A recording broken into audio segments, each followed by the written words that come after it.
Waalaikumsalam warahmatullahi wabarakatuh. Waalaikumsalam warahmatullahi wabarakatuh. Untuk rancangan ruangnya saya mengambil blind and low vision, itu untuk tunanetra. Latar belakangnya, ketunanetraan atau ketidakmampuan seseorang untuk melihat secara terbatas ataupun total merupakan salah satu jenis disabilitas dengan kasus terbanyak di dunia. Namun, jumlah penyandang disabilitas belum menjamin kesejahteraan posisi kaum tunanetra dengan kaum yang dapat melihat secara normal di kehidupan sehari-hari. Salah satu isu yang dihadapi penyandang tunanetra adalah batas-batas dalam penglihatan dan aktivitas di dalam dunia yang didesain khusus untuknya. Sekolah merupakan salah satu wujud lingkungan binaan yang menjadi elemen vital dalam pendidikan dan perkembangan manusia, terutama anak-anak. Maka dari itu, sekolah harus menjadi tempat publik pertama yang harus mendukung kemudahan dan kenyamanan untuk semua muridnya, termasuk penyandang disabilitas. Masalah, menurut estimasi Kementerian Kesehatan Republik Indonesia, jumlah tunanetra di Indonesia adalah 1,5% dari seluruh penduduk. Jika saat ini penduduk Indonesia berjumlah 250 juta, berarti sekurang-kurangnya saat ini ada 3.750.000 tunanetra, baik kategori buta maupun lemah penglihatan. Ini bukan jumlah yang sedikit. Menurut sensus penduduk tahun 2010, jumlah penduduk usia sekolah adalah 40% dari keseluruhan jumlah penduduk.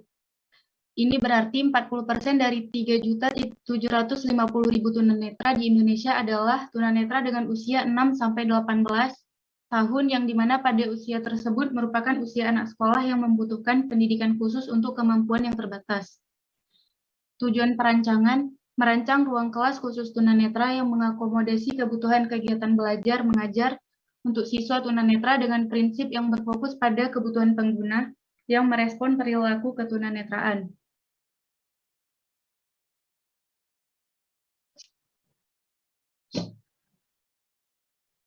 Studi literatur, Somantri dalam Masna 2013 mengemukakan bahwa tunanetra adalah individu yang indera penglihatannya tidak berfungsi sebagai saluran penerima informasi dalam kegiatan sehari-hari.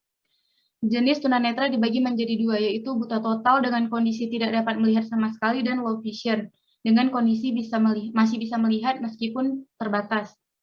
Tunanetra dapat mempersepsi ruangannya melalui indera lainnya selain indera penglihatan. Persepsi merupakan interpretasi agar informasi sensorik oleh otak atas informasi sensori oleh otak, misalnya pendengaran, penciuman, pengecapan, sentuhan, atau proprioseptif dengan tujuan mengembangkan pemahaman sebelum bertindak. Hal tersebut memberi kesempatan untuk para perancang untuk memilih bahan bangunan yang dapat menimbulkan efek atau mempengaruhi persepsi pada tunanetra. Bahan bangunan yang memiliki permeabilitas akan berpengaruh pada pengoptimalan indera selain penglihatan. Bahan bangunan yang memiliki permeabilitas tinggi dapat digunakan dari material alami, misalkan kayu, bambu, serat alami, kulit kayu, kulit binatang, ijuk, bata, genteng, tanah liat, sirap, dan lainnya. SLB merupakan sekolah yang diperuntukkan bagi anak berkebutuhan khusus agar dapat mengakses pendidikan. Siswa SLB diberi kesempatan untuk mendapatkan pendidikan yang secara khusus telah dirancang guna membantu mencapai potensi maksimal yang dimiliki. Hal tersebut diharapkan agar anak berkebutuhan khusus mampu mengembangkan sikap dan kemampuannya. Adapun prinsip-prinsip pembelajaran yang perlu diperhatikan yaitu yang pertama, prinsip individual, yakni suatu kondisi di mana guru harus memperhatikan setiap perbedaan yang dimiliki peserta didik tunanetra, seperti perbedaan umum mental, fisik, kesehatan, dan tingkat ketunanetraan masing-masing siswa. Selanjutnya, prinsip totalitas. Pembelajaran yang diterapkan pada siswa tunanetra hendaknya menggunakan seluruh fungsi indera yang masih berfungsi dengan baik. Indera ini digunakan oleh guru untuk mengenali objek yang dipelajari siswa secara utuh dan menyeluruh. Prinsip pengalaman penginderaan. Pengalaman penginderaan siswa tunanetra sangat penting bagi pemahaman yang akan mereka peroleh. Siswa membutuhkan pengalaman nyata dari apa yang mereka pelajari. Dengan demikian, strategi pembelajaran guru harus memungkinkan adanya pengalaman langsung siswa tunanetra terkait materi yang mereka pelajari. Prinsip aktivitas mandiri. Dalam proses pembelajaran, guru dapat menjadi fasilitator dan motivator anak untuk dapat belajar secara aktif dan mandiri. Dalam prinsip ini, proses pembelajaran bukan sekedar mendengar dan mencatat, akan tetapi juga ikut merasakan dan mengalaminya secara langsung.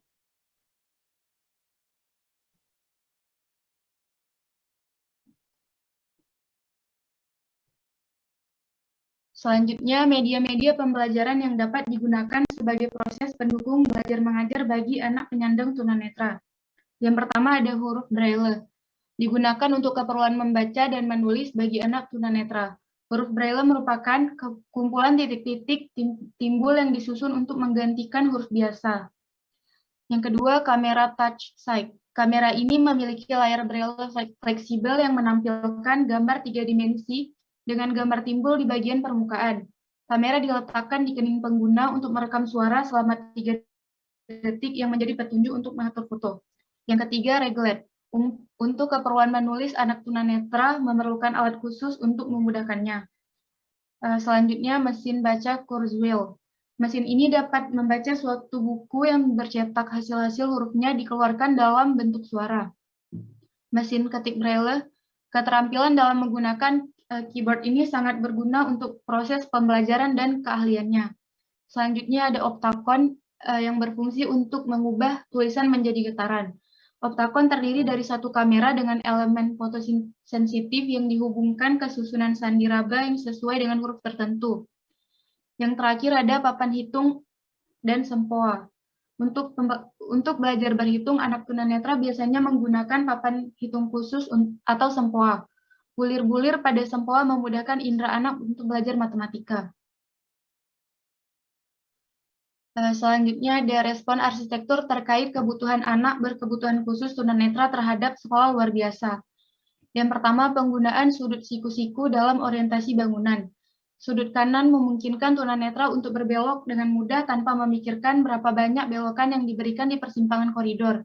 Ini membatasi mereka untuk hanya berbelok ke kiri dan kanan pada sudut 90 derajat. Jika bangunan tersebut memiliki persimpangan koridor dengan sudut yang berbeda dan tanpa indikasi, mereka mungkin tidak tahu pada skala apa untuk berbalik dan mereka juga mungkin mengenai dinding terdekat koridor lurus dan sama jarak. Kondisi yang sama memungkinkan siswa tunanetra untuk mengingat lokasi awal dan titik akhir melalui koridor dan juga pada persimpangan koridor. Hal ini juga membutuhkan lebih banyak navigasi tambahan dan ide-ide indikasi untuk diusulkan untuk aksesibilitas yang jelas dari orang-orang tunanetra. Selanjutnya ada bentuk transisi antar ruang. Karena mobilitas tunanetra yang terbatas, maka pembeda level ruang dalam bentuk perbedaan pil lantai sangat tidak dianjurkan. Pembeda level ruang hanya dibolehkan dalam bentuk tangga yang memadai, antret 30 cm dan optret 17 cm. Jika perlu, dapat ditambahkan braille pada railing tangga sebagai bentuk informasi penunjuk jalan. Selanjutnya, luas ruangan belajar dan sirkulasi bagi tunanetra.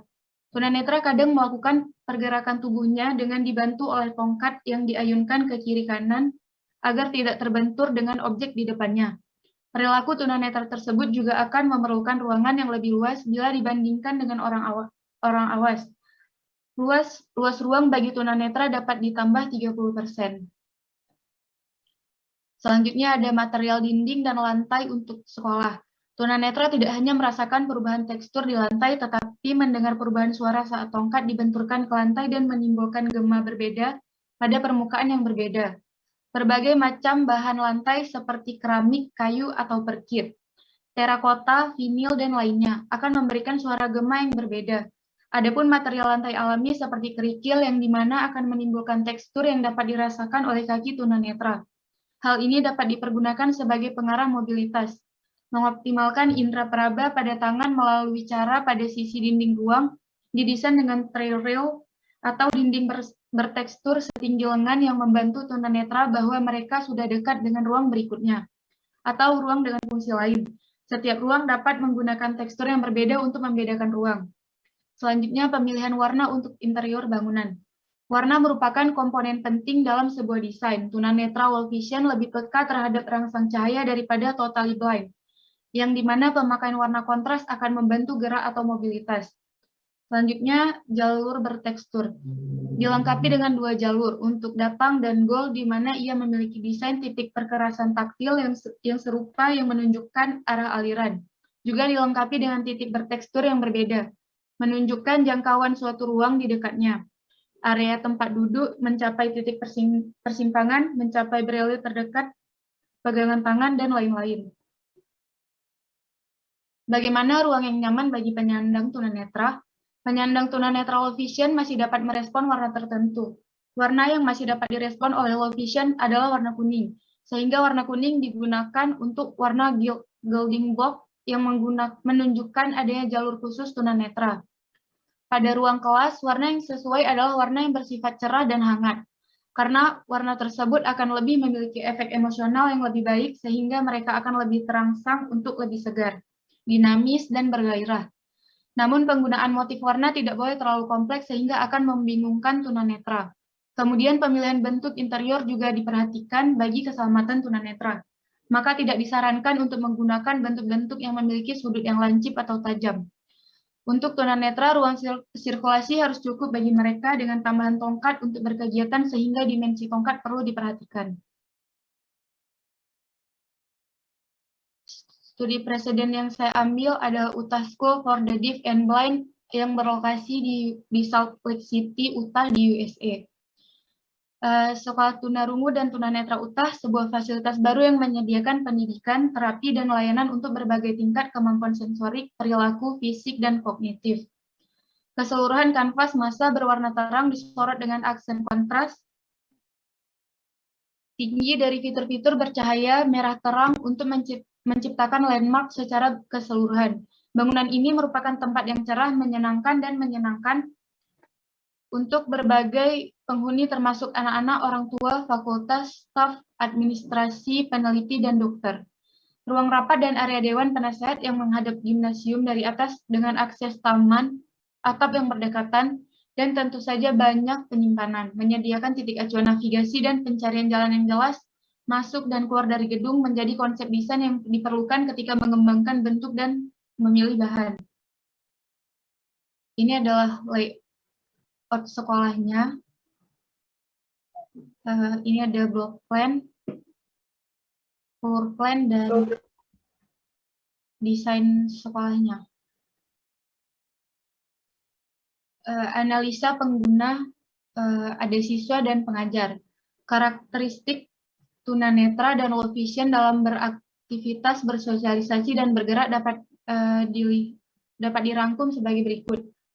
Mereka sensitif terhadap bunyi, sensitif terhadap bebauan, mengingat clue petunjuk arah, peka terhadap rangsang cahaya, dan peka terhadap sentuhan atau rabaan. Analisa kondisi existing. Ruangan yang saya ambil ini berukuran 5 x 6 meter persegi. Ini adalah ruang keluarga yang jarang terpakai. Pada ruangan ini terdapat hanya satu buah jendela dan satu pintu keluar mengarah ke halaman. Jendela pada ruangan ini berada di sisi timur ruang. Ruang ini tidak cukup mendapat pencahayaan alami dari sinar matahari langsung karena hanya memiliki satu jendela. Pada siklus matahari sepanjang hari, pada bangunan existing ruangan, bagian atas akan mendapat cahaya matahari yang cukup. Sedangkan pada ruangan bagian bawah sulit untuk mendapat cahaya matahari yang tertutup oleh bayangan dari bangunan di sekitarnya, sehingga selalu menggunakan bantuan cahaya lampu.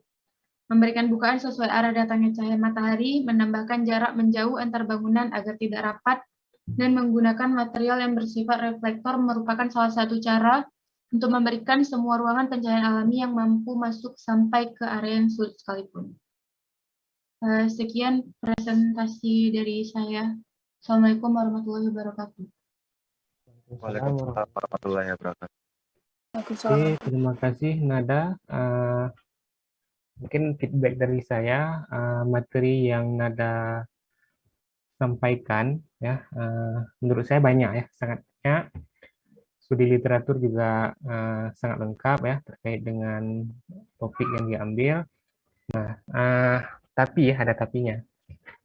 Penyampaiannya terlalu banyak dengan tulisan. Terlalu banyak dengan tulisan ya, sehingga kesannya itu seperti makalah ya. Nada juga dalam presentasinya tadi ya membaca ya Nada ya. Membaca sehingga bagi pendengar mungkin akan membosankan, karena kenapa? Dia juga bisa baca, gitu ya. Nah, kami juga bisa baca, ya. Jadi eh, akan lebih baik kalau penyampaiannya itu ya seperti konsep arsitektural ya, yang tidak satu foto satu tulisan gitu ya, tapi ya dibanyakkan eh, pola-pola penjelasan dengan diagram, gitu ya. Nah itu kemudian studi presiden hanya satu ya. Ada satu lagi Pak, tapi tadi belum sempat masukin ke Oh, oke. PPT-nya. Ya, memang sebaiknya jangan satu ya, karena tujuannya apa? Ketika ada minimal dua, minimal, saya nggak bilang berapa ya, tapi ketika ada dua ya ada pembanding ya, jadi ada banyak hal yang kita bisa bisa ambil ya. Kemudian studi presiden tuh kalau bisa betul-betul dibongkar lebih detail, ya, bukan sekedar menjelaskan fungsinya apa, bangunannya seperti apa, gitu ya. Nah, tapi juga coba dibongkar organisasi ruangan seperti apa, sirkulasinya seperti apa, material yang digunakan seperti apa. Nah, jadi kalau memang studi presiden yang diambil sesuai dengan topik yang dipilih, nah itu akan lebih baik, gitu ya. Nah, kalaupun tidak ya coba dikaitkan dengan topik si pengguna tadi, ya, yang low vision gitu ya. Jadi tujuan studi presiden itu ya sebenarnya sederhananya studi presiden itu bisa menjadi contoh untuk kita, gitu ya. Namun kita sesuaikan dengan konteks kita, ya Nada ya. So, materinya udah sangat lengkap, tinggal mungkin penyajiannya ya dibuat lebih arsitektural gitu ya. Iya Pak. Oke, lanjut. Siapa tadi? Apriliani ya. Oke, silakan April.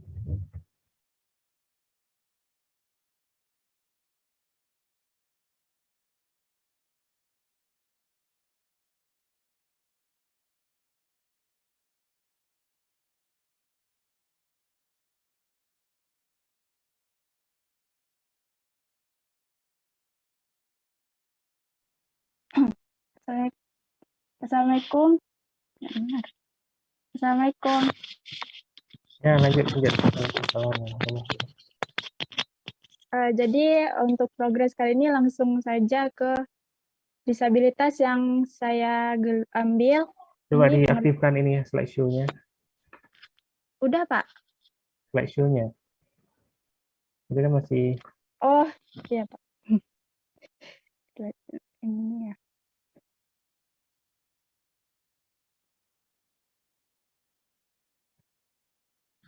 Jadi langsung saja ke difabel, karena saya mengambil difabel intelektual. Langsung. Nah, nih. Jadi disabilitas intelektual yaitu kondisi anak yang memiliki masalah fungsi intelektual dan fungsi adaptifnya. Jadi IQ-nya cenderung lebih rendah daripada daripada orang yang tidak memiliki keterbatasan lainnya. Kemudian terdapat tiga bidang yang dinilai pada fungsi tersebut, yaitu konseptual, sosial, dan kemampuan praktis. Konseptual yaitu berbahasa, yakni membaca dan menulis, serta yang lainnya. Sosial, kemampuan komunikasi, empati, dan mengikuti peraturan. Kemampuan praktis yaitu kebersihan diri, mengurus ruangan, dan organisasi tugas. Gejalanya yaitu anak mengalami keterlambatan perkembangan seperti duduk, merangkak, berjalan, dan berbicara. Anak kesulitan menguasai kemampuan, terus memiliki masalah perilaku, masalah mengingat, dan tidak tertarik dengan mainan dan teman-temannya yang lainnya. Jadi dia cenderung dengan diri sendiri gitu, melakukan kegiatan yang dominan dengan diri sendiri. Kemudian selain itu banyak hal yang berperan terhadap munculnya kondisi disabilitas mental, disabilitas intelektual, yaitu masalah genetik atau Down syndrome, komplikasi semasa kehamilan, dan juga akibat paparan zat beracun semasa anak-anak. Adapun jenis disabilitas intelektual yaitu sindroma X rapuh, Down syndrome, keterlambatan perkembangan, sindrom Prader-Willi atau PWS. Jadi berdasarkan wawancara waktu itu, anak ini penyandang Down syndrome. Jadi Down syndrome adalah kelainan genetik yang disebabkan ketika pembelahan sel menghasilkan bahan genetik tambahan dari kromosom 21. Down syndrome menyebabkan penampilan wajah yang khas, cacat intelektual, keterlambatan perkembangan, dan dapat terkait dengan penyakit lainnya. Jadi anak ini terkena Down syndrome akibat waktu hamil ibunya minum obat secara sembarangan. Kemudian karakteristik ciri fisiknya itu berbeda, misalnya badannya relatif kecil, kepalanya kecil dan pendek. Kemudian kesulitan hidup mandiri, pemberdarahan kata sedikit, sering hilang konsentrasi, peka terhadap cahaya dan warna, serta mudah terkena penyakit. Jadi akibat itu kebutuhan desain yang diperlukan yaitu bentukan furniturnya menggunakan sistem adjustable, misal meja yang bisa diatur tingkat tinggi rendahnya. Kemudian memasang tempelan baik berupa gambar maupun tulisan tentang langkah-langkah dalam melakukan suatu hal agar mudah diingat. Kemudian bentukan layoutnya terapi wicara dengan memanfaatkan teknologi. Kemudian pemilihan warna ruang kelas maupun terapi tidak mengganggu kondisi psikologis anak Slide-nya kok penderita nggak dan kelihatan ya? Ya Pak? Slide-nya kok nggak kelihatan lagi? Nggak tahu Pak. Tadi share ulang.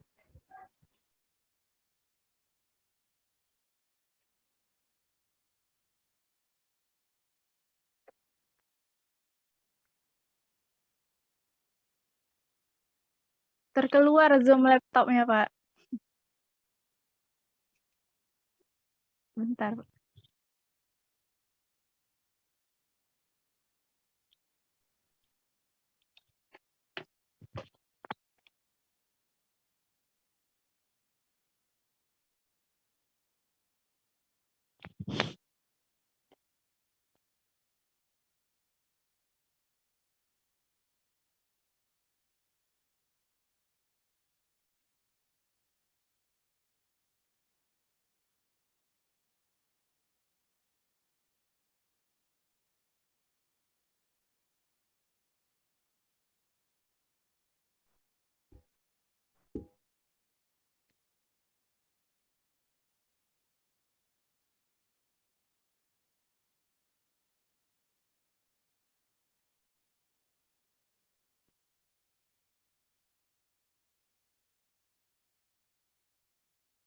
Lanjut, akibat anak-anak ini sering hilang konsentrasi dan mudah bersikap depresif, jadi pemilihan warna di ruang kelas itu maupun ruang terapi tidak mengganggu ke kondisi psikologis anak. Kemudian akibat dia peka terhadap cahaya dan warna, jadi sistem pencahayaannya itu semi langsung untuk mengurangi silau dan menghindari sinar matahari secara langsung dalam ruangan, serta menghindari warna merah, kuning, abu-abu, dan juga hitam. Kemudian karena mereka mudah terkena penyakit, pemilihan material harus aman bagi kesehatan dan juga dianjurkan menjaga kesehatan diri dengan penggunaan pemasangan wastafel.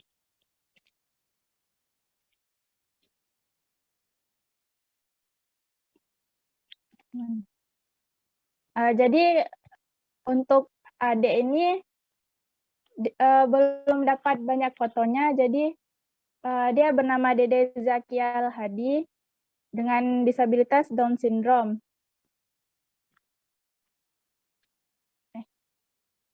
Nah, ini ruang yang akan direnovasi untuk kelas atau terapinya. Berbentuk seperti ini aula dulunya. Jadi sekarang tidak dipakai lagi menjadi gudang gini. materialnya kayu, perlu banyak perubahan untuk jika dilakukan terapi. Nanti untuk kelas Down syndrome-nya. Udah Pak, itu aja.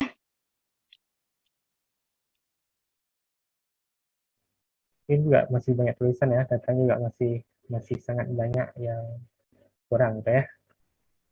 Oke, makasih Abdul Ghani. Yang laki-laki ada yang mau mewakili satu orang? Saya mau Pak. Oke, makasih. Silakan. Cuman presentasi itu pakai handphone nggak apa-apa. Ya, coba aja. Semoga kelihatan. Baik Pak.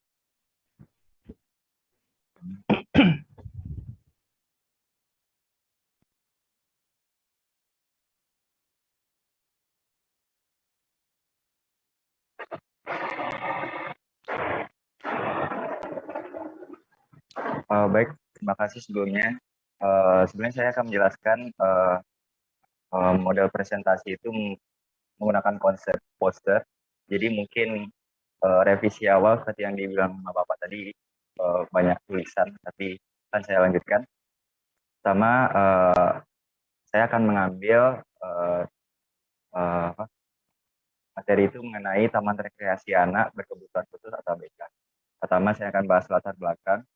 Di dunia lebih tepatnya 650 juta penduduk hidup sebagai penyandang cacat atau disabilitas, sedangkan WHO memperkirakan sekitar 10% dari jumlah itu atau sekitar 200 juta anak-anak dan remaja hidup dengan disabilitas fisik, alat panca indera maupun intelektual. Dari jumlah tersebut, maka sekitar 80% hidup di negara berkembang. Mereka mempunyai harapan yang rendah untuk bisa bersekolah, memperoleh pekerjaan, memiliki rumah sendiri, atau membentuk keluarga dan membesarkan anak untuk masa depan nantinya. Menurut Undang-Undang Republik Indonesia Nomor 23 Tahun 2002, anak yang menyandang cacat adalah anak yang mengalami hambatan fisik dan atau mental secara mengganggu pertumbuhan dan perkembangannya secara wajar. Jenis cacat meliputi semua jenis kecacatan, yaitu tunanetra, tunarungu, atau wicara, tunagrita, dan tunadaksa, dan lain sebagainya. Identifikasi karakteristik pemanfaatan waktu luang anak berkebutuhan khusus dalam berinteraksi didasarkan pada komponen sebagai berikut. Yang pertama itu sosial demografis ABK. Karakteristik sosial demografis merupakan salah satu faktor yang mempengaruhi pola perjalanan wisata seseorang, termasuk ABK. Variabel sosial demografis yang mempengaruhi permintaan berwisata atau Mill dan Morrison tahun 85 adalah jenis kelamin, umur, pendapatan, tahapan keluarga, dan tingkat pendidikan. 2. Karakteristik pemanfaatan waktu luang dan kegiatan rekreasi anak berkebutuhan khusus, yaitu waktu luang dapat dikelompokkan ke dalam 3 bagian, yaitu waktu luang yang terjadi dalam 1 hari kerja, waktu luang yang terjadi ketika libur resmi, kurang dari 1 minggu, dan waktu luang yang terjadi pada saat libur panjang dan lebih dari 1 minggu. Waktu luang yang terjadi dalam 1 hari kerja adalah waktu luang yang terjadi pada 24 jam hari kerja. Oke, yang poin ketiga yaitu persepsi dan preferensi yang orang tua atau wali dari ABK mengenal untuk berkreasi. Menurut Kamus Besar Bahasa Indonesia, persepsi adalah tanggapan atas sesuatu, sedangkan preferensi adalah pilihan, kecenderungan, maupun kesukaan dalam mengetahui persepsi dan preferensi dibantu dengan menggunakan teori komponen pariwisata dari Inkscape tahun 1991. Saya lanjut ke standar sarana dan prasarana. Pertama, standar untuk taman rekreasi bagi anak-anak ABK itu yang pertama memiliki luas lahan minimal 300 meter persegi untuk bangunan dan halaman, itu total semuanya. Yang B, memiliki ruang kegiatan anak aman dan sehat dengan rasio minimal 3 meter persegi per anak dan tersedia fasilitas cuci tangan dengan air yang bersih. Yang C, memiliki ini maksudnya toilet dengan air bersih yang mudah dijangkau oleh anak. Lalu yang D, memiliki ruang lainnya yang relevan dengan kebutuhan kegiatan anak. Selanjutnya, standar ruang dalam bangunan. Standar ruang dalam bangunan untuk anak, pertama fungsinya itu selain belajar dan bisa juga untuk bermain. Berikut adalah standar ruangnya. Pertama, luas ruang 8 kali 8 atau 64 meter persegi. B, ruang kelas untuk daya tampung maksimum 25 anak. C, ketinggian langit-langit maksimum 3,5 meter. D, jendela minimum 20% luas lantai dengan ruangan untuk mendapatkan pencahayaan alami yang baik. Lalu yang E, luas ventilasi udara minimum 7% dari luas lantai ruang. Lalu F, pintu, jendela, kusen, dan yang dibuat dari bahan berkualitas yang baik. Lalu G, pintu terdiri dari 2 daun membuka keluar dengan lebar minimum 150 cm dan tersedia pintu penghubung antar ruang. Lalu H, dilengkapi dengan tata letak layout perabot yang terdiri dari meja, kursi, meja kursi pengawas, papan tulis, dan lain sebagainya. Lalu yang I, di depan ruang kelas terdapat tempat cuci tangan.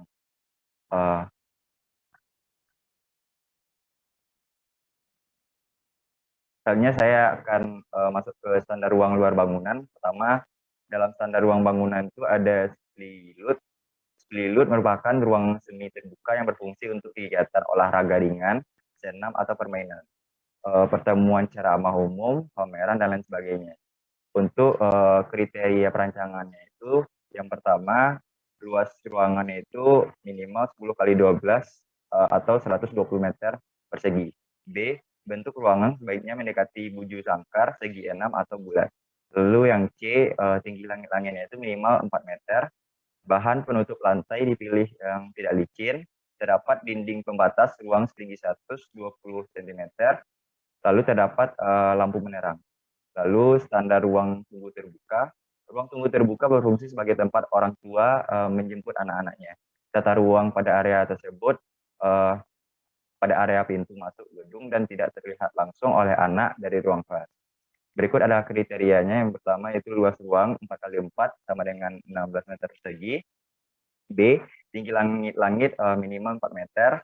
Bahan penutup lantai dipilih yang tidak licin. Dan D, terdapat dinding pembatas ruang setinggi 120 cm.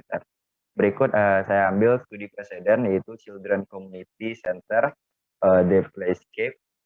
Ya, ini berasal dari Beijing, China. Yaitu arsiteknya Wah, areanya itu seluas 2.657 meter persegi dan didirikan pada tahun 2021. Untuk konsep bangunan itu sendiri itu konsep kembali ke lingkungan. Maksudnya elemen-elemen yang hilang dari anak-anak di kota Cina itu mereka menciptakan pengalaman bermain jalan memprioritaskan pengurangan gizmos dan waktu layar. Maksudnya itu karena anak-anak itu sekarang lagi banyak menggunakan gadget, jadi mereka ingin menciptakan tempat rekreasi untuk anak-anak sehingga mereka lebih bisa main keluar.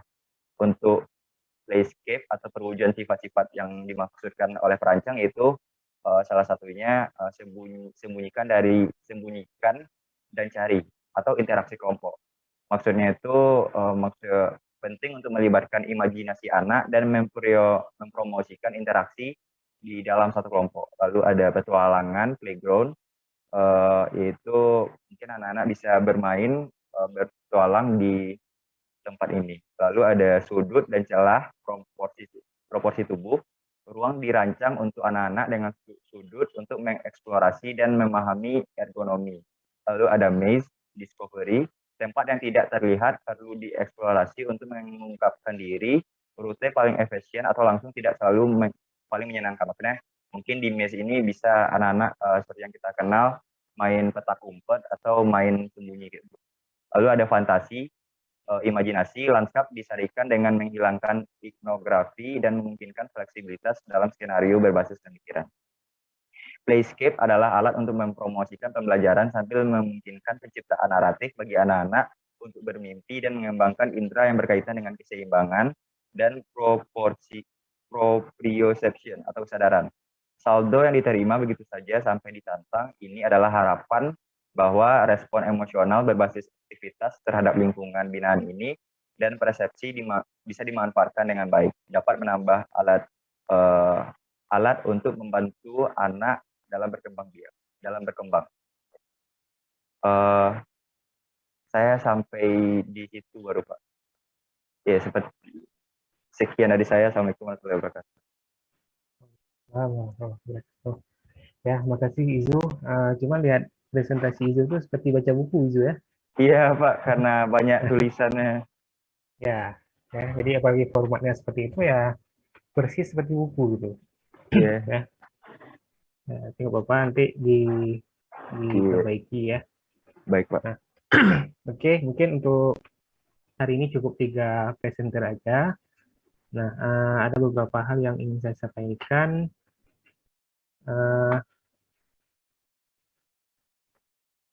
Ini kita rame yang nggak masuk ya. Jadi yang saya anggap hadir tuh yang hadir di Zoom ya. Jadi yang walaupun absen hari Rabu, tapi hari ini tidak hadir, itu saya anggap tidak hadir juga ya. Biar fair sama yang hadir. Oke, sebentar ya.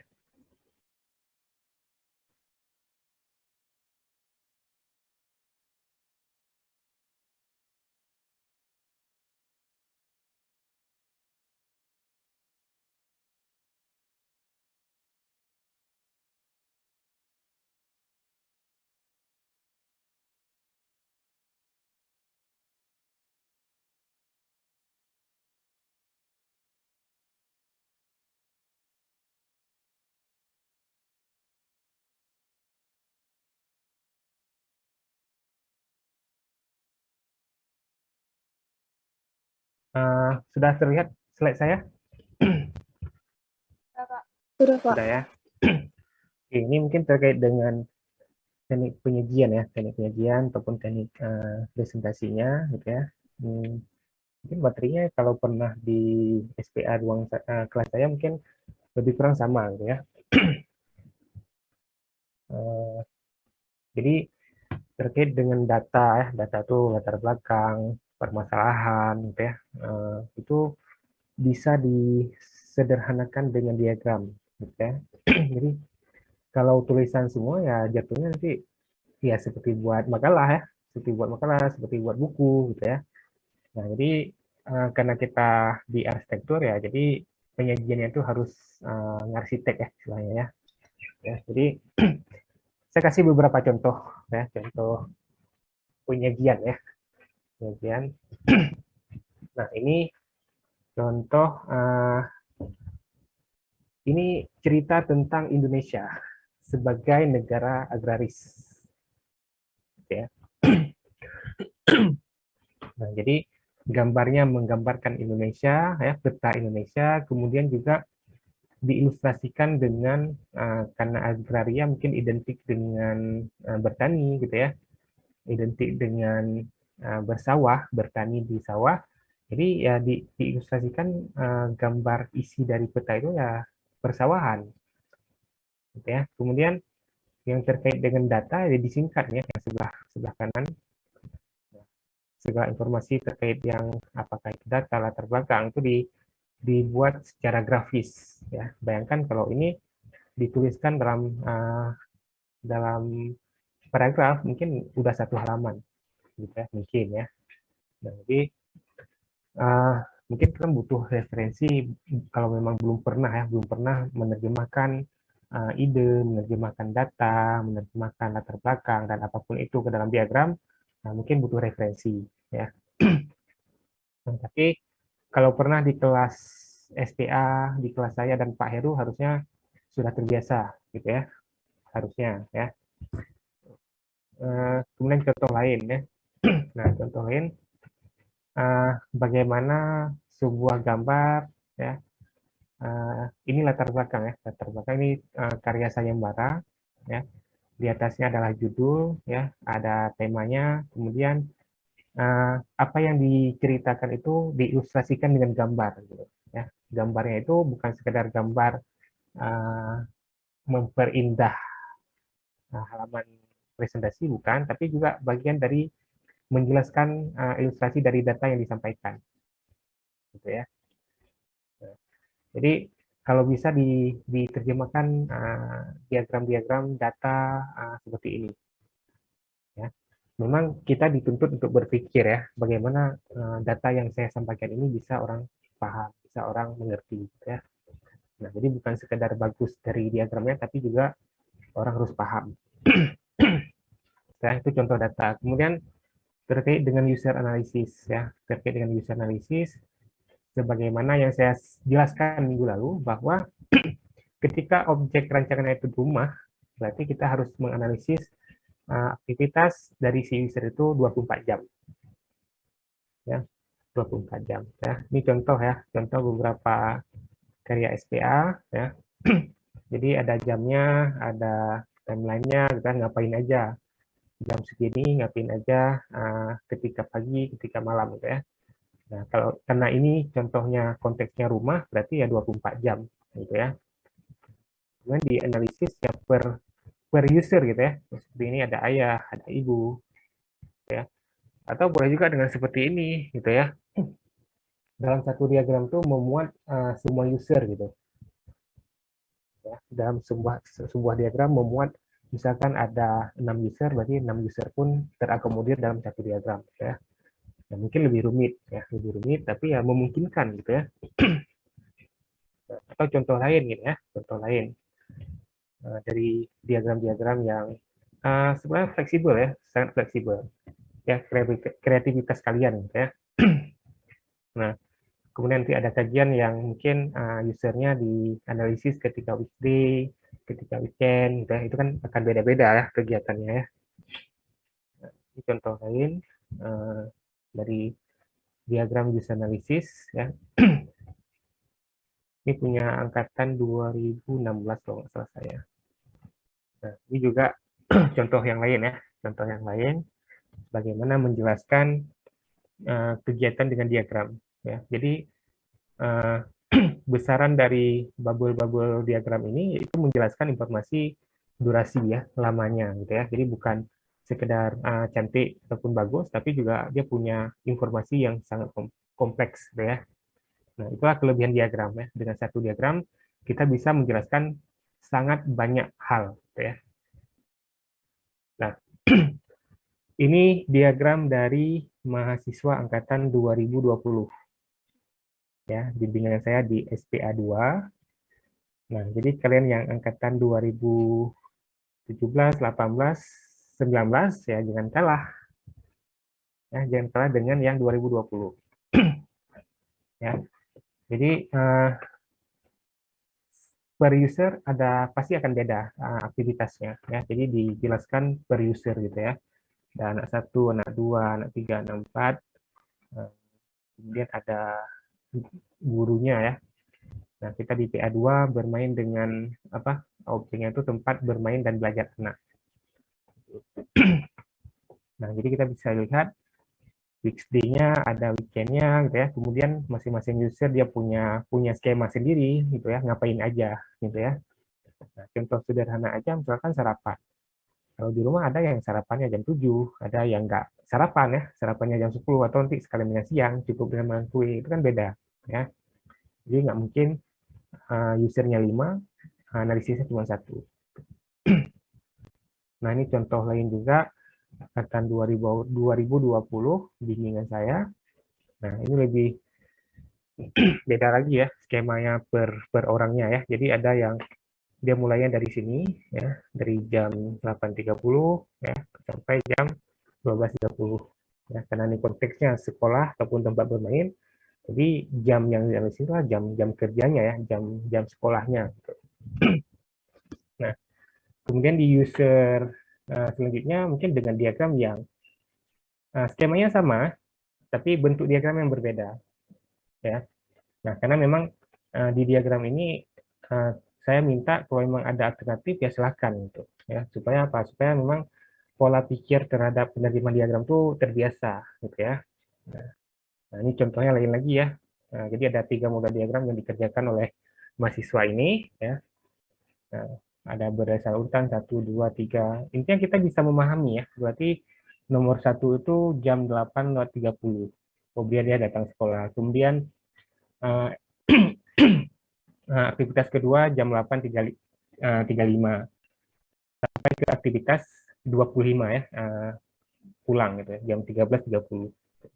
Jadi dengan diagram seperti ini ya kita lebih gampang memahami apa saja aktivitas yang dilakukan, ya. Tapi bayangkan kalau aktivitas itu kita jelaskan dengan narasi, ya, mungkin akan sangat capek kita bacanya, ya.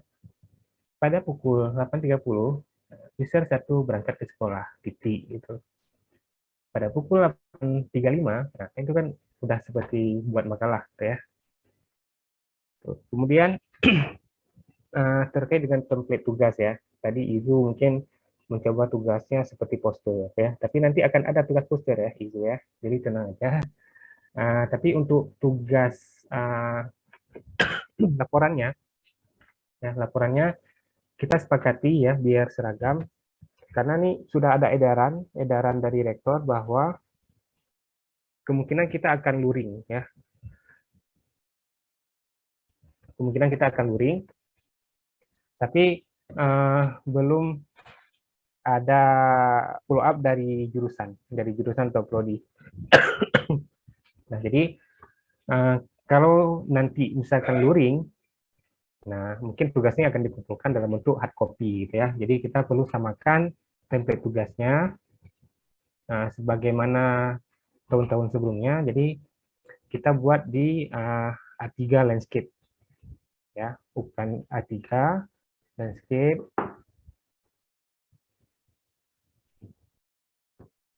A3 landscape atau kelipatannya. Ya, misalkan nggak cukup dengan satu lembar, biasanya ini yang seperti ini yang manual ya, yang tangan. Ya boleh dibuat kelipatan A3 landscape gitu ya. Nah, jadi kalau kalian buat di PowerPoint harusnya itu sudah ukuran A4 ya. Jadi disesuaikan, kan bisa disesuaikan nanti ya. Kalau mungkin A3 dia kan akan lebih banyak muat gitu ya. Tapi kalau ke A4 pasti medianya lebih kecil, jadi tolong disesuaikan.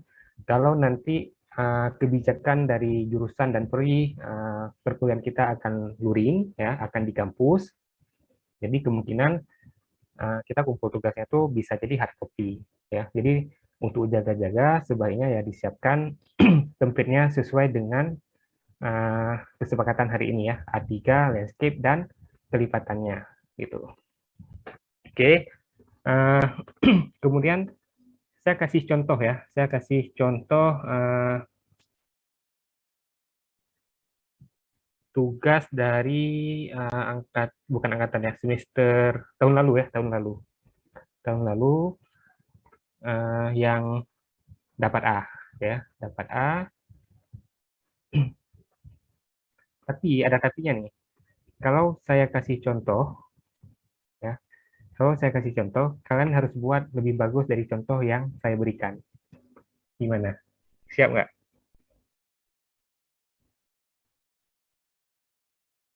Kalau nggak siap ya saya nggak kasih contoh gitu. Kalau misalkan saya kasih contoh, ya saya biasa kalau bimbingan seperti itu. Mau contoh lebih detail nggak? Mau Pak. Nah, kalau mau berarti kalian harus buat lebih bagus dari contoh yang saya berikan. Kalau nggak ya rugi. Siap nggak? Karena yang saya kasih contoh tuh, ya, yang akan saya kasih contoh itu ada 2 bimbingan saya, dua-duanya dapat A dan ada tiga contoh yang saya bisa kasih nampak ke kalian dan tiga-tiganya itu nilainya A gitu. Nah, kalau kalian siap dengan konsekuensi, kan nggak mungkin dikasih contoh banyak-banyak tapi kerjanya salah-salah gitu ya. Gitu. Gimana? Atau kalau memang nggak usah Pak, kami takutnya nanti nggak sanggup, ya udah nggak apa-apa. Gitu. Gimana? Ada yang sanggup nggak? Ini tantangan nih ya, tidak ada makan siang gratis gitu ya. Gimana? Kalau kalian siap dengan standar yang saya kasih nampak sekarang, ya, saya akan kasih nampak. Tapi kalau misalkan, aduh Pak, saya nggak sanggup Pak, misalkan ya udah saya nilainya misal C aja Pak cukup, nggak apa-apa. Gimana? Nah, diam semua nih, berarti nggak siap. Siap, Pak. Yang siap cuma 1 orang. 2 orang. Insya Allah siap. Siap, Pak. Yang nggak jawab berarti nggak siap nih. Yang nggak jawab berarti nggak siap. Harus sepakat lah semuanya. Raida siap nggak? Insya Allah siap, Pak. Salwa? Bersih. Salwa gimana? Siap, Pak. Nada, Siap, Pak. Putri, Siap, Pak. Apriliani, Insya Allah, Pak. Lovita, Siap, Pak. Izu, Insya Allah siapa? Gina, Siap, Pak. Sri Muzalifah, Siap, Pak. Daniel, Masita. Halo Masita. Safa, Siap, Pak. Safa. Mana Safa?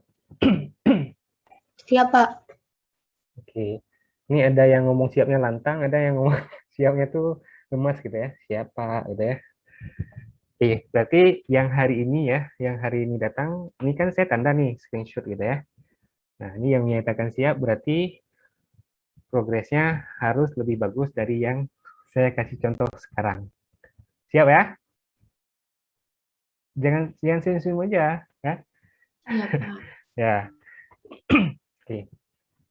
Kenapa harus bagus ya? Kalau memang mau nilai A harus bagus kan?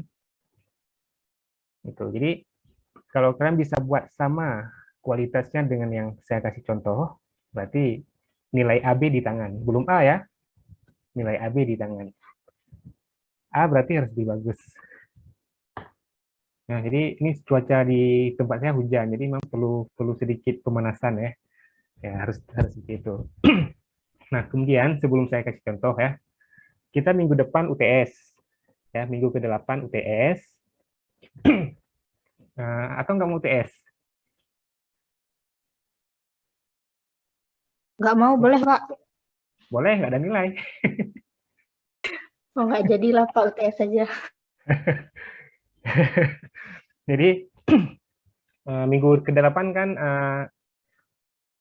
karena kita ada 3 dosen ya, ya minimal satu dosen itu punya 2 nilai. Ya, punya 2 nilai. Kebetulan saya masuk yang kedua, ya, jadi nilai UTS insya Allah dari saya, gitu ya. Nilai UTS dari saya akan ambil 2 nilai, ya. Yang pertama nilai UTS, ya, kemudian nilai progres ketika minggu terakhir saya masuk, gitu ya. Kalau nanti misalkan ketika minggu dosen ketiga masuk ternyata nanti dibagi kelompok bimbingan, ya udah nggak apa-apa, ya. Tinggal nanti nilainya menyesuaikan. Tapi nilai kelas dari saya ada 2, ya, nilai progres dan nilai UTS, ya.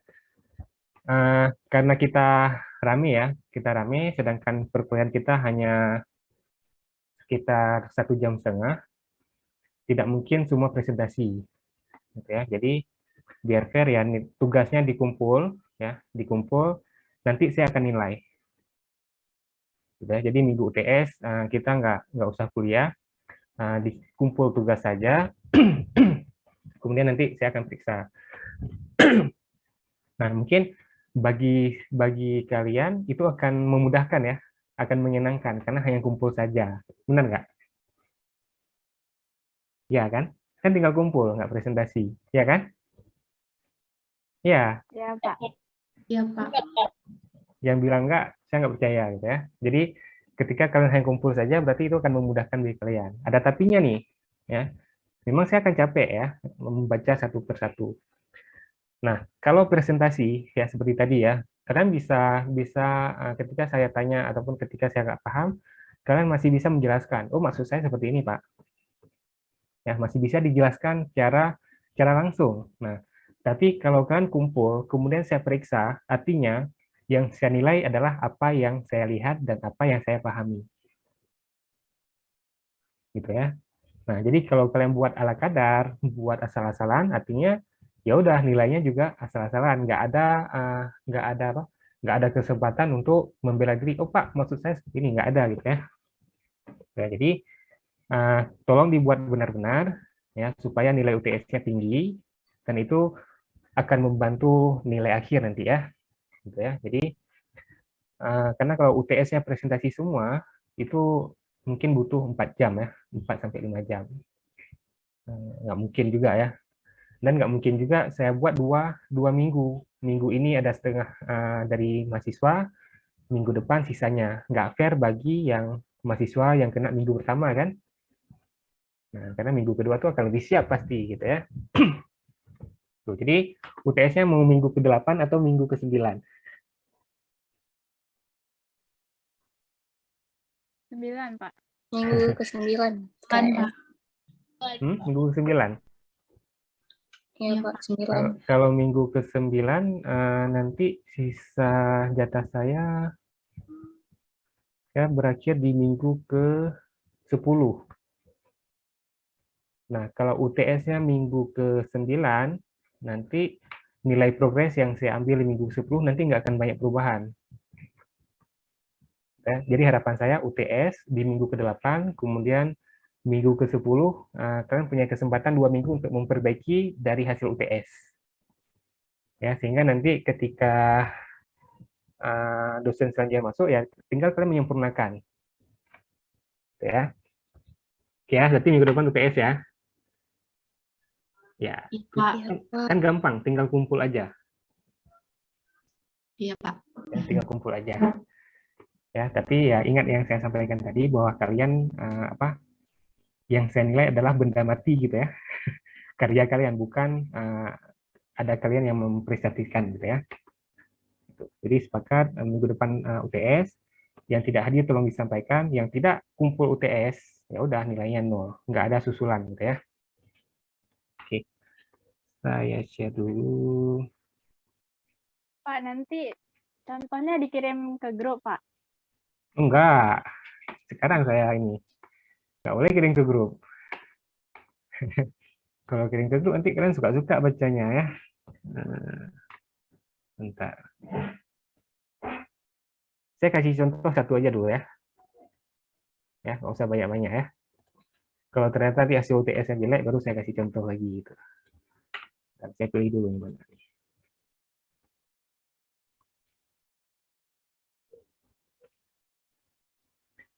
Ada tiga ya, yang ada yang paling bagus, ada yang sedikit bagus, dan ada yang kalau nilainya itu ada yang 10, ada yang 9, ada yang 8. Ya, mungkin saya kasih nampak yang 8 dulu ya, yang paling simple ya. Harapannya supaya kalian bisa buat lebih bagus dari itu. Boleh ya?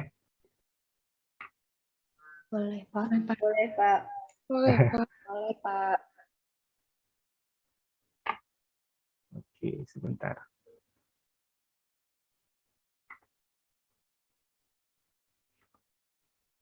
Oke, kelihatan ya? Kelihatan nggak? Kelihatan, Pak. Kelihatan ya. Nah, ini contoh pertama ya. Contoh pertama, angkatan 2017 kalau nggak salah. Ini latar belakang harus dibuat juga ya. Latar belakang, kemudian identifikasi masalah, gitu ya. Kemudian analisis site, ya, analisis lokasi, gitu ya, analisis lokasi. Kemudian ada analisis kondisi existing, ya, jadi kondisi existing. Kemudian ini masih existing. Kemudian ada studi preseden, ya, studi preseden objek sejenis. Kemudian studi preseden, ya, jadi ada penjelasan dan ada gambar.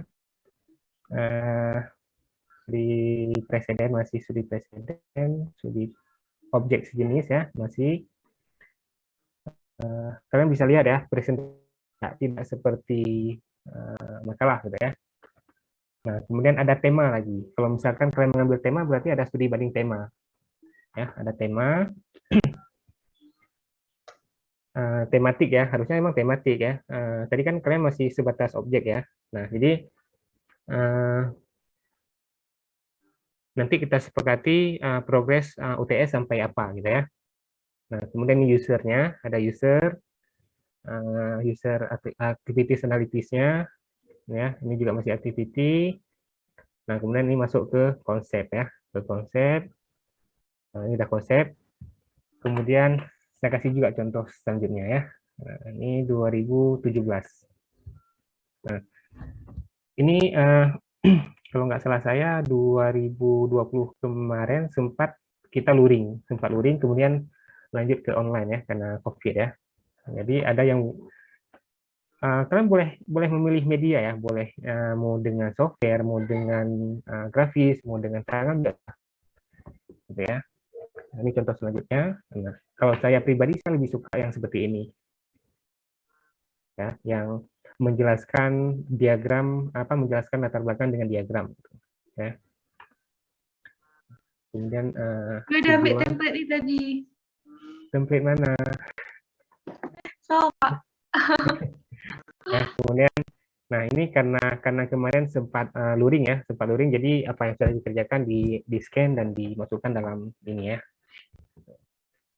Kemudian studi preseden ya, studi preseden penjelasannya seperti ini ya, ada diagram, ada gambar, ada penjelasan ya. Nah ini, jadi seperti yang saya sampaikan tadi, betul-betul dibongkar detail gitu, apa yang didapat ataupun apa yang dicari gitu. Ya, apa yang diperlukan? Oh, saya perlu sirkulasinya, saya perlu materialnya, udah dicari gitu, dicari dan dijelaskan ya. Nah, mungkin ini terkesan seperti majalah, boleh gitu ya. Jangan buku ya, tulisan semua kemudian satu foto ya. Ini presiden selanjutnya.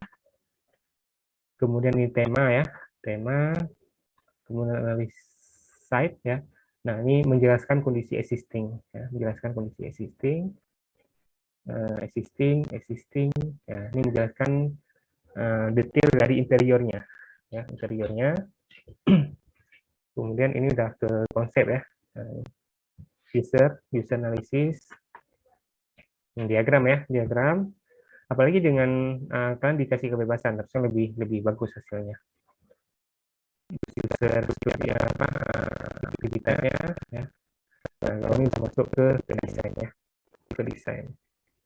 Tuh. Oke, saya kasih contoh juga 3-nya ya, supaya itu lebih maksimal ya. Nah, ini juga yang paling bagus ya. Jadi ada maksud standarisasi ya. Teman-teman yang ini mungkin kalian final ya, yang progress. Nah, dari introduction aja sudah keren gitu ya. Jadi di sini bukan menjelaskan dengan sekian paragraf ya. Kalau lihat tulisannya hanya satu paragraf. Yang sebenarnya penjelasan dengan diagram ya. Ini objek rancangannya ya. Kemudian ada fakta ataupun data yang diangkat gitu ya. Indonesia adalah negara dengan penduduk terbanyak, jumlah motif di atas ya, hasil kopi 3 besar dunia, itu data ya. Bagaimana menjelaskan data bukan dengan narasi tok, gitu, hanya narasi gitu ya. Kemudian menjelaskan objek rancangan, bagaimana kafe khusus sebagai gaya hidup modern. Nah, dijelaskan objek memilih kualitas personal, belajar, hangout. Nah, jadi diagram ya dengan foto, kemudian dikasih sedikit deskripsi ya, narasi singkat. Ya. Ini konsepnya ya. Ada 3 konsep. Konsepnya, kemudian ini studi preseden ya, studi preseden.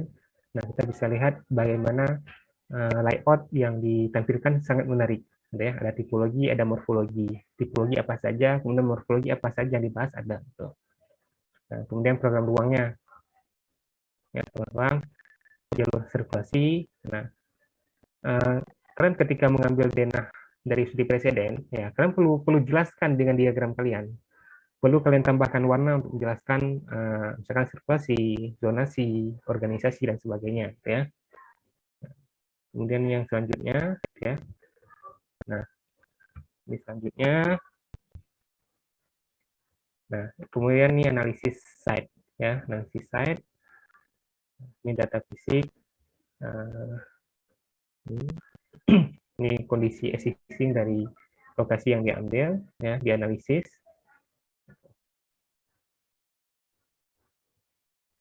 Nah, kemudian ini udah masuk ke konsep ya. Nah, ini analisis pengguna ya. Analisis pengguna siapa saja gitu ya. Kemudian diagram aktivitasnya apa saja. Ini udah masuk ke denah ya, ke konsepnya tuh. Gitu. Nah, walaupun saya bilang itu dapat A, tapi saya tidak bilang itu yang paling terbaik ya. saya berharap muncul yang paling terbaik di kelas tahun ini, gitu ya, di semester ini, gitu ya. Tuh. Jadi tadi bisa lihat ya bagaimana kakak kelas kalian menjelaskan semuanya dengan diagram, gitu ya. Oke, jadi saya mau yang kalian kerjakan juga disesuaikan, ya, disesuaikan.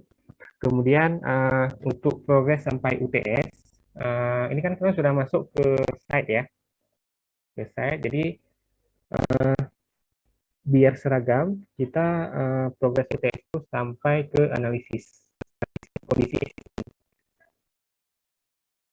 Ya, jadi mulai dari pendahuluan, studi preseden, studi tema kalau memang harusnya sih ada tema, tema yang kalian angkat gitu, sampai ke analisis lokasi ya, analisis kondisi existing. Oke, ada yang mau didiskusikan, ada yang mau ditanyakan, silahkan. Pak, kemarin kan sama Ibu cuma satu ruangan gitu Pak kita buatnya. Nggak banyak gitu. Nggak apa-apa Pak tuh.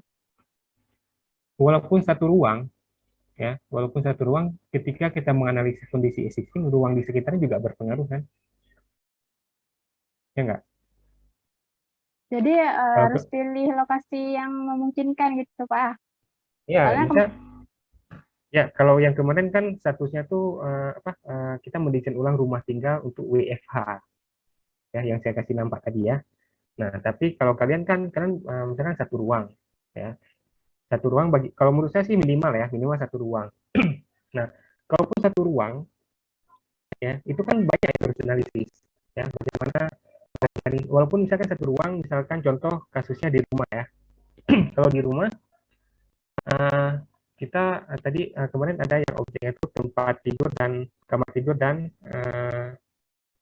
kamar belajar ya, tempat belajar ya kalau nggak salah. Tapi kan logikanya kalau itu rumah, walaupun yang kita desain itu kamar aja, tapi kan dia aktivitasnya nggak hanya di kamar 24 jam. Nah, jadi harus dianalisis bagaimana pergerakan dia ke kamar mandinya, kalau kamar mandi di luar ya. Jadi walaupun yang kalian desain itu satu, tapi dalam analisis kalian harus analisis secara komprehensif. Ya, misalkan gini, mungkin ini ruang dalam, tapi kalian juga harus analisis kondisi eksteriornya. Ya, misalkan gini, ada kamar, ya, kamar ada jendela, ternyata ketika kita buka jendela itu kandang bebek tetangga gitu.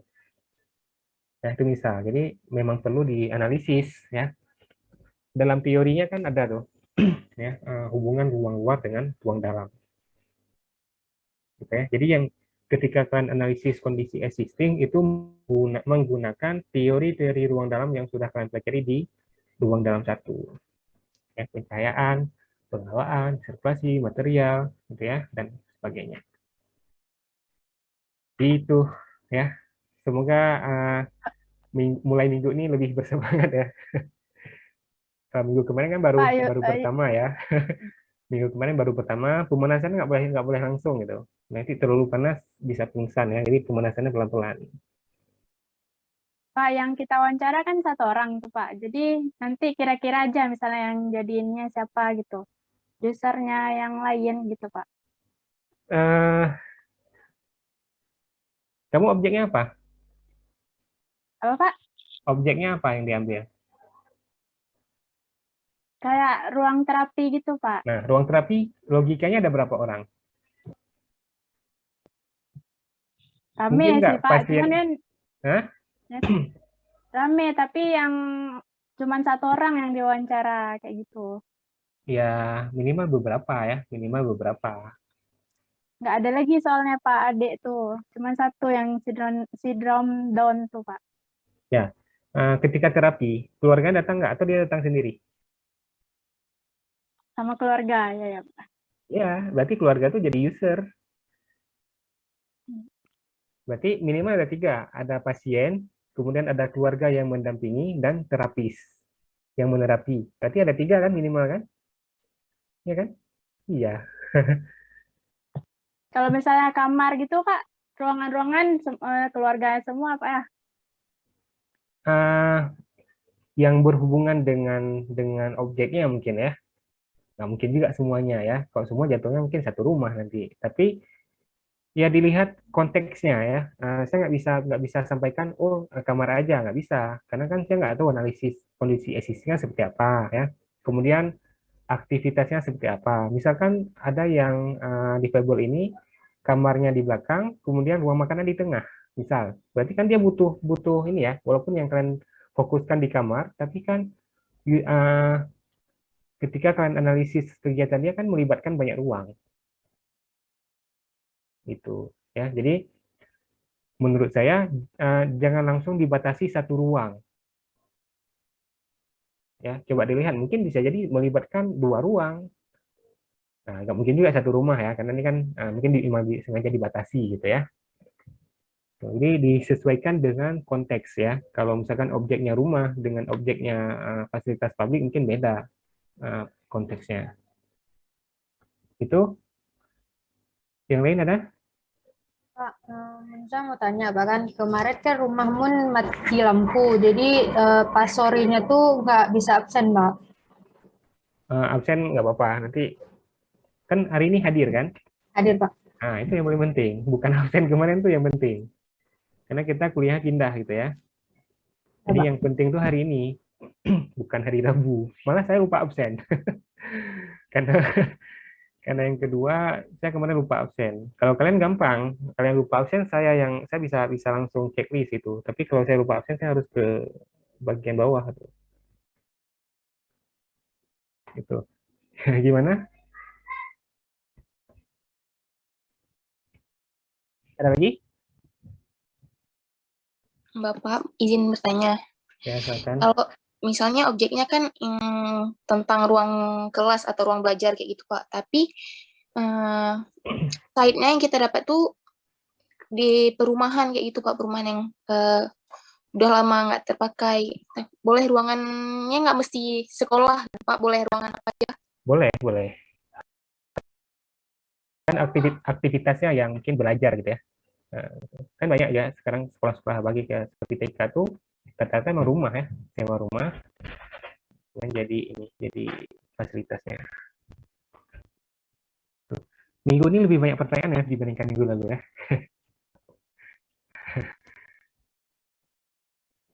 Oke, gimana? Ada lagi? Ada? Salwa? Minggu lalu mungkin enak ya minum sambil ngopi ya. Minggu ini mungkin nggak enak lagi kopinya. Ya, Salwa. Rasa kopi minggu ini tidak seenak minggu lalu. Hari ini minum air putih ya, Pak. Minum kopi pun minum air putih pun terasa pahit hari ini ya. Kalau kemarin minum kopi tapi terasa manis gitu. Oke, ada lagi? Bapak, Ya, silakan. misalnya usernya tuh nggak ada langsung, Pak. Jadi kita kayak cuman ngambil data-datanya dari internet gitu, boleh, Pak? Sebenarnya PA2 ini memang real. PA2, sorry. Rudal 2. Rudal 2 ini memang project real sebenarnya. Ya, Kan malah kemarin tahun sebelum. Bu Izi bilang buatnya tuh lebih ke anak-anak aja, Pak. Tapi yang saya dapat usernya nih orangnya udah tua, Pak. Tapi saya mau buat ruang kelas. Kalau emang nggak ada anak-anak ya apa boleh buat ya? Ya orang tua itu aja, Pak.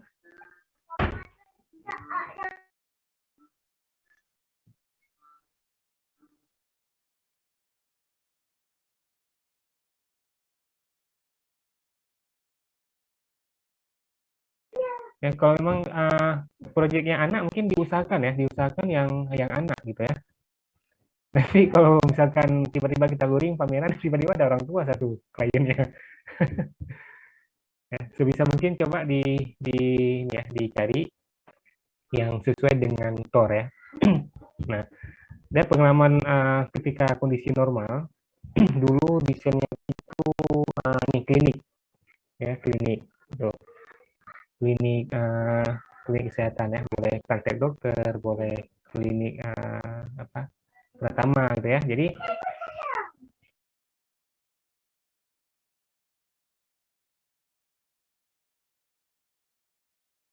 Ya, jadi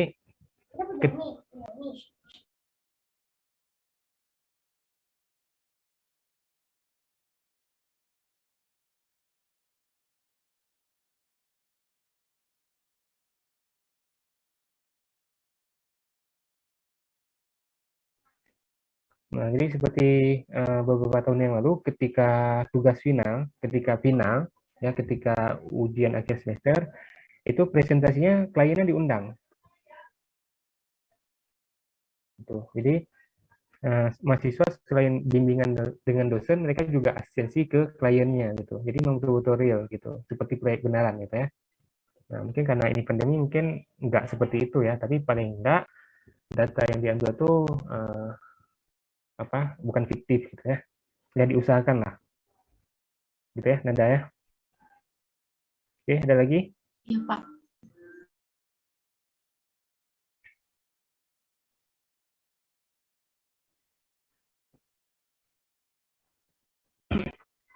Oke, kalau nggak ada mungkin kita badai. Jadi minggu depan kita absen sore Rabu ya. Kemudian progresnya dikumpul hari Kamisnya ya. Jam berapa? Mau jam berapa? Oh ya, yang hari ini juga dikirim ke psikologi ya. Itu udah saya buat panel pengumpulannya. Jadi yang untuk hari ini tolong dikumpulkan juga progresnya.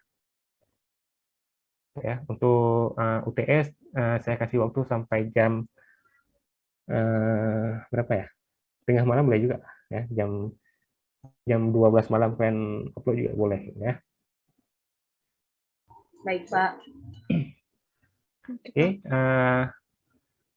semoga ada yang bisa diambil dari materi hari ini ya, paling enggak motivasi untuk bisa lebih baik dari progres yang sudah dikerjakan gitu ya.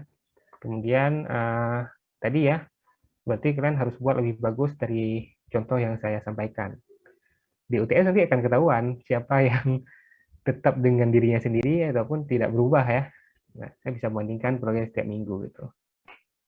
Oke, saya padai untuk hari ini. Terima kasih atas kehadirannya ya. Saya apresiasi walaupun mungkin harusnya sore-sore seperti ini kita bisa santai tapi terpaksa kuliah ya. Saya mohon maaf juga karena memang waktunya memang sudah tidak ada gitu ya. Sekarang dengan sistem kurikulum Merdeka Belajar itu mata kuliah-kuliahan dibukanya banyak dan tiap semester. Jadi kami dosen juga kewalahan dengan ini, dengan jamnya ya, jam kuliahnya gitu ya. Jadi saya apresiasi yang hadir ya, karena banyak juga yang tidak hadir soalnya. Yang tidak hadir juga kami. Nah, tapi biar urusan mereka yang tidak hadir ya. Saya padai. Assalamualaikum warahmatullahi wabarakatuh. Waalaikumsalam. Assalamualaikum warahmatullahi wabarakatuh.